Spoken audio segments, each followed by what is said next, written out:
All right, welcome to The Explainer, where we break down the big topics. And today, we are diving headfirst into the massive new patch for The Outer Worlds 2. This thing is huge. So, have you been getting tired of those crashes, those game-breaking bugs? Well, you are definitely in the right place, because patch 1.0.5, which, by the way, just dropped today, November 11th, 2025, is here to fix a whole bunch of them. Okay, let's just get right into the biggest stuff first. So, first up, the most urgent stuff. We're talking stability and performance.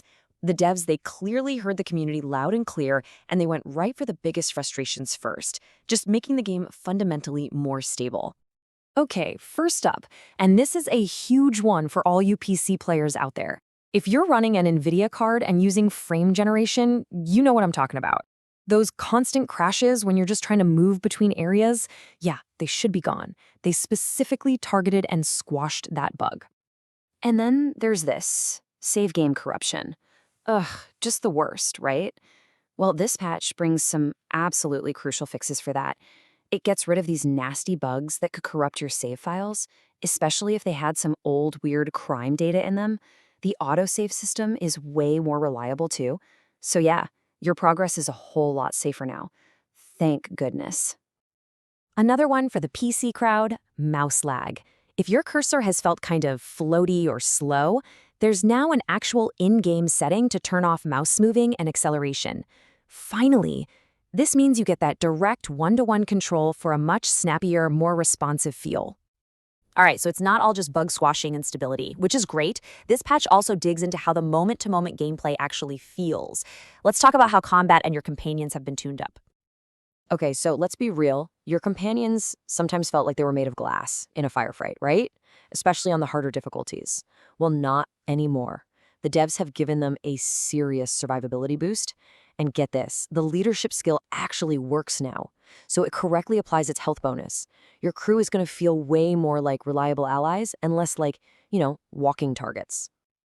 Now this is a wild one. Let's talk about the bomb suit. So it's supposed to protect you from explosions, right?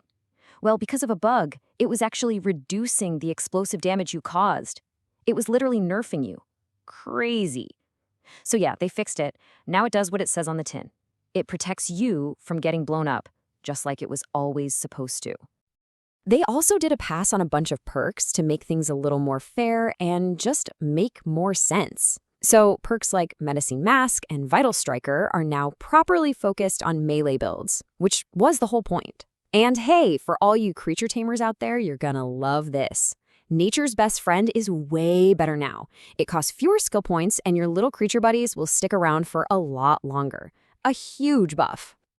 Okay, moving on to quests. And wow, this is a huge part of the patch. They fixed a ton of quests to unblock progress for anyone who just got stuck. Here's a perfect example of a really nasty, game-breaking bug they sorted out. It's all about the Brain Bender's quest. So if you happen to play the Vox Relay mission first, you could get permanently locked out of the other one. Just couldn't start it. No way around it. Well, that critical bug is gone. The path is clear for everybody now. And honestly, that's just one example. The list is long.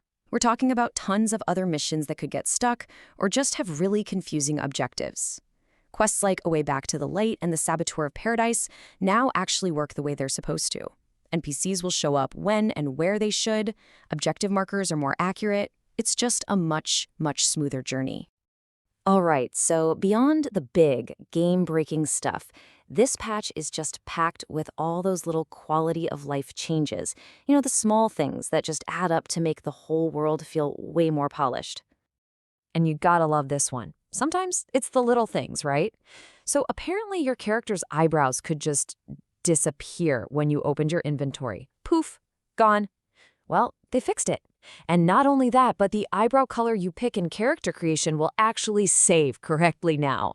The eyebrow crisis is over. And there's a whole world of polish here. The UI is better, so vendor screens won't keep marking items as new when they aren't. Visually, they fixed weird stretched textures, funky shadows, and floating grass. For audio, the wireless-free Arcadia radio station is back on the air. And for you Steam Deck players, no more wonky on-screen keyboard prompts. It's all about smoothing out those little rough edges. So, let's bring it all together. After all these changes, what's the big takeaway? What does this all mean for your gameplay experience now?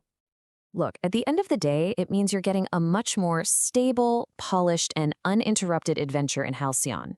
Patch 1.05 is a huge step forward. It tackles the core stability, it fixes those infuriating quests, and it just polishes the whole experience. This is the version of the game that really lets you sink into the adventure without worrying about the bugs. So, this patch really feels like a direct response to what players have been saying, which is awesome. Now that you can jump back in with a lot more confidence, I'm curious, what's the one fix in this entire patch that you're most excited about? What's going to make the biggest difference for your game?